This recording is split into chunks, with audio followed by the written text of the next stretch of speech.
Hi, welcome back to Waxing On. Monday, 4th of March. Springtime coming. Today, another one of my firsts, and today it's my first Elvis Costello album. My Aim is True, 1977.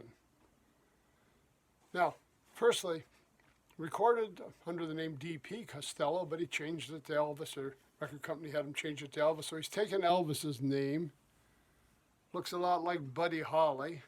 He's playing a Fender, not the Fender Stratocaster like Holly, but you know, the same idea. And in the small print, I don't know if you can see it, Elvis is king. Covering all the bases.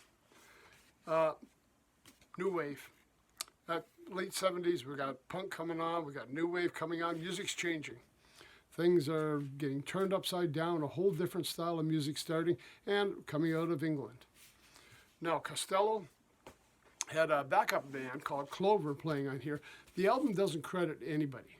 When you look at the front, there's nothing. I'll show you the back cover. Basically, it just has song titles. No other information on there. No fancy packaging inside. On the record label, it tells me Elvis wrote all the tunes and that Nick Lowe produced them. Maybe that's all I need to know.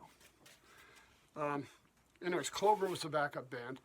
Now, they were in England. They broke up around 1978, went back to the States. Some of them went and hooked up with Huey Lewis and formed Huey Lewis and the News. Another one, I believe, was with studio musician, played with John Prine. And I think there was another one, might even have been with Doobie Brothers. Well, it was another group over there. Anyways, they broke up and played in a number of different groups. Huey Lewis and the News is the one that seems to ring a bell with most people, that some of the people that backed up Costello went to Huey Lewis's band.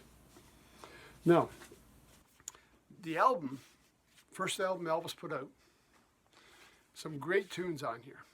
Not a lot of real hits, and really I only heard Elvis Costello on the FM stations. AM radio wasn't playing him. Now, we had an FM station out of Ottawa here that played it, and one of the big hits on there, and this was one of Elvis's big hits from the album, was Watching the Detectives. But let's just take a look at what's on here. We don't have a whole list of who's playing. Again, very bare bones on what it talks about.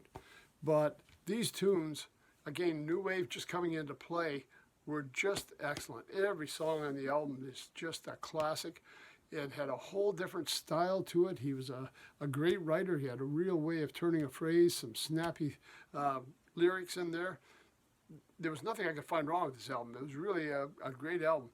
Just to kick off with Welcome to My Working Week, we've got Miracle Man, No Dancing, Blame It on Cain, and a familiar tune here, Allison. You may remember we talked about that a few weeks ago when we looked at my first Linda Ronstadt album.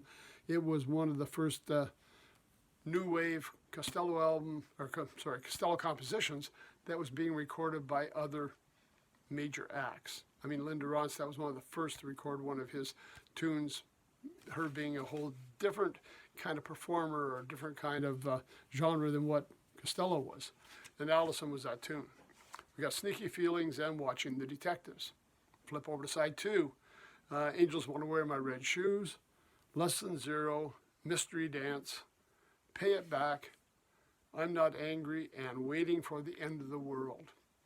Now, it does have some of the punk kind of feeling in some of it with some of the lyrics. I mean, the punk was a little angrier than new wave. New wave was a whole different thing. And again, this is very much something with Nick Lowe's fingerprints on it. Reminds me of the Rock Pile. What Nick Lowe was doing as well, that kind of music. And the first few albums Nick Lowe recorded or was the producer on, I found those to be some of my favorite Elvis Costello albums. This one was the first one. Followed this up with this year's model, Armed Forces. We have our country album he put in there. You know, here's something, a guy that really had only a few albums out, had nerve enough to turn his back on the music that kind of had made him a star at this point and do a country album. Can you imagine? A new wave artist pulling out a country album. But it worked. Album called, Almost Blue. There you go. The country album. He went back and pulled out a country album after doing a number of albums here in this new wave style and building up a following. All of a sudden he pulls out a country tune. He was doing music with George Jones. Almost Blue, surprisingly, well, that's the title of the album, didn't appear on that album. It didn't appear much later. But if you get a chance, pull up Chet Baker, jazz trumpet player Chet Baker, and listen to his version of Almost Blue. I'll tell you, he really makes it his own, and he really gives it a whole different twist. And I mean, to go from, I mentioned Linda Ronstadt doing Allison, but here we have a legendary jazz trumpet player doing the song Almost Blue. I mean, Costello was making a lot of inroads into North America. Anyways, just something else I want to mention to you. I picked up a box set. You may have seen it back in our Christmas episode last year. The Costello box set had the first 3 albums on CD. If you're looking at CDs, you're looking at streaming, you get a lot more tunes. There's some extras in there. There's some B-sides. There's some things that didn't get released. There's some things that showed up on other albums. And that's one thing with this one. We've got just what's here. If you go on the streaming network, you're going to get more tunes. If you had this box set, I mentioned there was My Aim is True, This Year's Model, and Armed Forces, but they also had a promotional video that wasn't available anywhere else. It was a limited edition, kind of a collector's item, Elvis Costello live at El Macambo. Now you remember we've talked about the El Macambo a few times. Spadina Street, Toronto, great club, high profile bands going through there. Maybe before they were popular, except for the Rolling Stones, right? There's that legendary concert where they just popped in and did a concert because they were kind of getting ready for another one and thought they'd show up at the club and play, and it was a surprise event. But El Macambo is a legendary club. But that one is also now available on the streaming networks. So you can get it early Elvis from these early albums, live performance. Again, it wasn't meant for commercial release. It was just a promotional package that was put together, but you can now find it on there. It's Elvis Costello at the El Macambo. Don't be afraid to check that one out. Anyways, yes, I bought a lot of Elvis albums over the years. Have they all been great? No, I don't think so. But I don't know if that's because Elvis wasn't doing great music or because I wasn't ready for the change. I mean, sure, he's grown as an artist. He wanted to do different things. I still wanted the new wave Elvis. So maybe with those albums that weren't my favorites were not because they were any less classic or any less well-written or performed. I just wasn't ready for the change. I still wanted the old style, and he's gone through a lot of different styles over the years.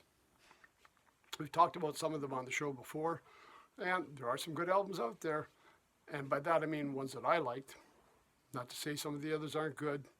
Don't get me wrong, don't need people writing in. You may have loved some of the albums I didn't, because I was in love with the Nick Flo, Elvis Costello, new wave music from the late 70s, early 80s. And that's why this is one of my favorite Costello albums, a real classic, and my first exposure to Elvis Costello. Okay, that's it for Monday. See you on Tuesday. Till then, well, not Tuesday. We'll see you on Wednesday. We're not coming back that soon. Till then, everybody, take care. Stay safe. Thanks for stopping by.